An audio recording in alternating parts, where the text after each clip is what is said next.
Hello everyone, Onlydraven here again, and today we're doing another tutorial in Minecraft Sky Factory 4. Today we're doing an introduction to the Tinker's Construct mod, how to use the different components involved with it, how to make and use the different types of weapon and armor you can make out of it, as well as how to upgrade them and add different advancements. If you find this video helpful and you like it, please be sure to click like. Most importantly, please remember to hit that subscribe button. That way you can see all my videos and tutorials as they come out. Okay, so there's a lot of different things involved in the Tinker's Construct mod. If you've ever worked with a smeltery or melter, that's a prime important part of it. If you're not sure how to build or use a smeltery, I do have several different tutorials on my channel showing how to build those as well as how to automate one. But you will need to use that or a melter. So starting off, you're going to need some blank patterns, and you're going to need a whole bunch of those. They're really easy to make. It's just 2 wooden planks and 2 sticks. So you get yourself a whole bunch of those built up. Now there are multiple different workstations and such that you're going to use as part of the Tinker's Construct, and you're going to want to make all of them. The first one is a crafting station, which is really easy. You just put a crafting table in a crafting table, and that'll turn into a crafting station. The next one is a part builder, and that is just 1 oak wood and a blank pattern. Next is a stencil table, which is 1 oak plank and a blank pattern. Next is a tool station, which is 1 crafting table and a blank pattern. 1 armor station, which is a crafting table with 4 blank patterns. A pattern chest, which is 1 chest and a blank pattern. And then 1 part chest, which is a chest, blank pattern, oak plank, and 2 sticks. All right, so I've gone ahead and I've already put all of those components right here side by side. Now, the most important thing to remember with all these components is you want to have them touching. And the reason for that is when you right click on any of them, across the top, you have the ability to bounce between each of those workstations, so you don't have to keep exiting out and moving to a different station. So they all become interactive as long as they're all connected. Let's show how each one works. So the first one is a crafting station, and that is, for all intents and purposes, just a regular crafting table. Next is a stencil table. What a stencil table is for is how you make the different stencils, which is the first step in creating any type of an item. So in a stencil table, you'll put a blank pattern. You can put up to a stack of 64 of them. And then you choose which stencil you want to make. Whichever one you click on, you'll then be able to pull it off and you'll have a stencil of that type. The next thing is a part builder. Now a part builder, you're going to put the stencil that you just made and an item. I recommend using cobblestone as a basic. And that's going to make whatever that stenciled item was. Now, it does not use up the stencil, so you can use the stencil multiple times if you should need to. Good thing about this component is if you leave cobblestone in there, it will stay in the table. It doesn't fall out of the inventory or go back into your inventory when you've exited out. Next is a tool station. And the tool station is how you build the different types of weapons and tools. If you click on the one that you're wanting to make, say for example a pickaxe, it'll tell you which components you need. So for a pickaxe, you need a tool rod, a pickaxe head, and a binding. For a broadsword, a tool rod, a sword blade, and a wide guard. You place those 3 items once they're made in here, and that'll give you your item. The armor station works the same way, except over here you choose which piece of armor you want to make, whether a helmet, chest plate, leggings, or boots. It will tell you the components you need to make it. Placing those components in here will make the desired piece of armor. Now, for the tool station and the armor station, there are upgraded versions of those. So if we go in here and we just put in tool, so over here, you'll see the tool station, there's also a tool forge. And there are 2 levels of tool forge, a block of iron one and a block of cobalt. Now, a more advanced version of the tool station, using one of the tool forges, will give you additional items that you can make. So for a tool forge iron, it is 3 seared blocks, a regular tool station, and 4 iron blocks. And for a cobalt version, it's 3 seared bricks, a tool station, and 4 block of cobalt. As soon as you can make the Cobalt version, I recommend doing so. That way you can unlock all the different types of gear you can make with that. And armor does the same thing. You can make an upgraded version of that as well to unlock additional stuff. So just to show you what those look like here, see there's an armor forge and there's a tool forge. And they're blue because I've got the cobalt ones, and the iron ones are of a grayish color. All right, so let's kind of use some of these in action. So let's decide we're going to make ourselves an item. We're going to go over to our, let's see, we'll go to the tool station and we're going to make a weapon. We're going to make a broadsword. Okay, so for a broadsword, I need a tool rod, a sword blade, and a wide guard. So I need to go to my stencil table, and I need those 3 items. So one of them was a sword blade. That. One of them was, let's go back, because I've already forgotten. What is it? Tool station. Let me see. Wide guard and tool rod. Okay. So there's our tool rod, and there is our wide guard. So now that we have those 3 patterns, we're going to go to our tool builder. Where's it at? Part builder. And we're going to take that stencil, set it in here. Because I've already got the cobblestone, I now have a stone sword blade. I'm going to do that with each of the stencils that I need so that I have all 3 components. I'm done with these stencils, so I can go to my pattern chest. I can put those in there to be taken out later should I need them. So, now that I have those 3 items, I want to use either a smeltery or a melter to make an actual, let's go back to it here, show you this. Back to make an actual cast of the item that I want to make. So you can see that here's a cast for all of the different stencils that we were looking at. You can make these in clay or you can make them in gold. If you make them in clay, the cast will be destroyed when you make whatever item it is you're making. If you make it out of gold, it is reusable. So I do recommend making them out of gold as soon as possible. So I've already gone ahead and I have melted some gold in my melter. So now I've placed my item in there, right click on that. It's going to pour gold over top of that stone blade. And then once it is done, I right click on that, and now I have a sword blade cast. I'm going to repeat that with all 3 of the different items that I made, so that way I can make my broadsword. There's 2. And as you can see, it's filling up, and once it's full, you'll see the percentage up there at the top. When it's 100%, that's when it's done. And there we go. I have the 3 casts that I need. So now I need to go ahead and I need to make those items out of some type of material. Now I'm going to be using iron. There are a lot of different materials that can be used.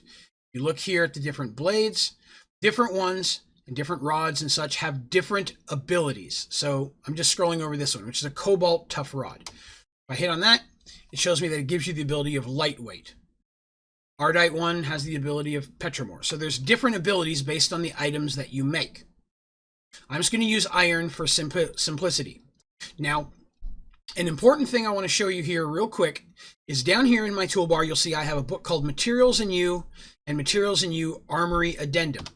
You can make these books in the JEI. For Materials in You, it's just a book and a blank pattern. And for Materials in You Armory, it's one of the first books and a blank pattern. Now, these are really going to be helpful because if you right-click on the book, it's going to open up the book itself and give you a lot of different information on the thing itself. How to make a smeltery, for example. How to make the different tools and such. And it's going to show you a lot of the different types of items and the requirements involved with making them. So there's the different weapons, armors, so on. Now, if you're looking here, and say I went to just bone, for example. Say I wanted to make these out of bone. If I go to a bone broadsword, I hit shift, you'll see that on the left there it says that it has fracturing and splintering, and it has experience, and it tells me the attack damage and the attack speed that has. Different weapons will have different attack speeds, different attack damage, and so on. So those are really important to be able to figure out what type of gear you want to make. But we're going to be using iron for this one. Let's go ahead and pour iron into our cast. We'll do that with all 3 of our casts here. Say it's 100%. Let out, replace it with the next cast.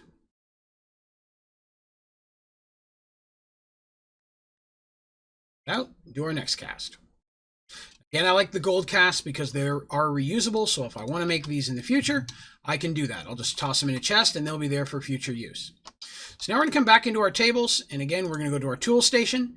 We were making a broadsword, so now I just take these 3 items and I put them in here, and I will have myself an iron broadsword. Now, if you want, you can choose up here and you can name it. Let's call this one Draven Sword. We'll pull that down into our inventory, and now we have a sword named Draven Sword. Now, as you can see, it says experience 0 of 500, and the ability magnetic, because it's iron, that's the skill that it comes with. Now, an important part of Tinker's weapons and gear is that they can be leveled up. As I do combat with my sword, the experience is going to go up to 500. The level will go from clumsy and higher, which makes me better with it. I do more damage, so on and so forth. So let's show that in action here real quick. So I'm going to go ahead and grab ourselves some skeleton seeds.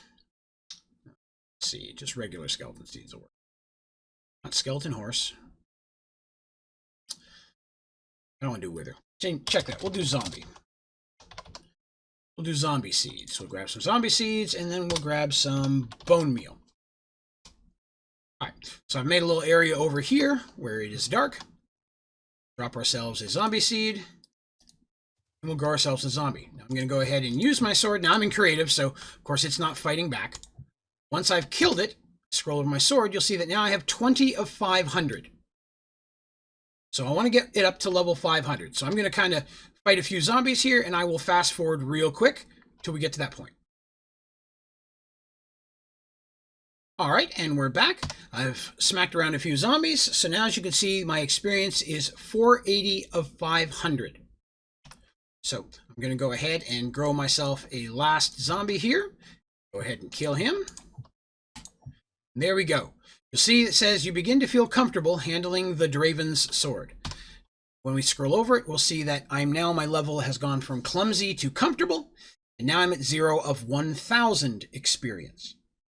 So my skill has gone up with the weapon itself, as well as my comfortability with it. So that's kind of the basics of that. Now, armor works the same way. You're taking damage, your armor will level up. So if you're making an armor piece, you can use it that way. So now that I have this leveled up here, one thing we can do is, of course, looking to repair the items. If your item gets damaged, as durability can go down on different items, all you have to do is go to the tool station, put it in the center, and then put whatever type of item. So I have an iron sword, so I put a piece of iron here, iron ingot, and it's going to repair the durability on my sword. I'm in creative, so I'm not having that issue, but in a normal world, it would be wearing down on my armors and weapons. So very easy to repair those using the same type of material. If you're repairing armor, you just want to use whatever core piece that you've used. So, like say for example, I used an iron chest core. Then I would use iron to repair it, regardless of what type of material I use to make the other component. So now that we have that here, and we've gone in, we've leveled it up a little bit, maybe I want to add a new ability to my sword. And you can do that with different items. So again, if we go into the materials in U-Book, okay, and we go into modifiers, we'll see that there are different abilities here. Haste, luck, sharp, diamond, so on and so forth.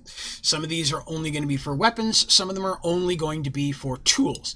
But some of them work on both. So let's just say this first one here is haste. So if we add redstone to a tool, it will increase its speed. So if I put it on here, my mining speed would increase if it was on, say, a axe or a pickaxe. It increases the attack speed if it is a weapon. So we're going to go ahead and we're going to put haste on, just use an example. Although there are multiple, you can scroll through and see which ones you'd like. Some are not compatible with other boosts, so you have to know which one you're doing. Let's go ahead and we'll grab ourselves some redstone. We're going to go in there. So I'm going to take redstone, I'm going to drop it right here. As you can see, it now says I'm going to have a bonus of 20% speed. So I've haste 50-50. And it's also changed the look of my sword a little bit. See, it's going to put a little kind of red emblem there, which is kind of cool. It'll customize your weapon and make it look a little cooler based on, you know, what modifiers you're using. But now I'll take that, set it in there, and I've got the advancement better with mods, which is to use a modification on a weapon. So now I have a weapon that is faster, still has the original magnetic on it, and now I can go ahead, smack with my new weapon, and go ahead and start leveling it up again. So there's a lot of different customization and items you can do with your weapons and armor. Again, when you get the more advanced tables, there's everything from crossbows to bigger two-handed swords, a lot of different weapons you can use. So I definitely recommend checking into all of them. This was meant to be more of just a basics to get you started. I will do a little bit more advanced tutorial here in the near future, showing how to make some of the unbreakable items and the more advanced advancements involved with Tinker's Construct, in order to show you how to get all of those. But I just wanted to kind of give you an introduction today so you can get in there, start making some of the weapons and items, and kind of get in there and play with them and see how they work. There's a lot of really interesting combinations using different materials based on how you put them together. So if you come up with a really cool pattern or idea, something that you think other people would be interested in, please throw those down in the comments. We'll share those there. Great patterns and combos you've designed, as well as if you have any recommendations or suggestions for other tutorials that you'd like to see in Sky Factory 4, please throw those down there as well.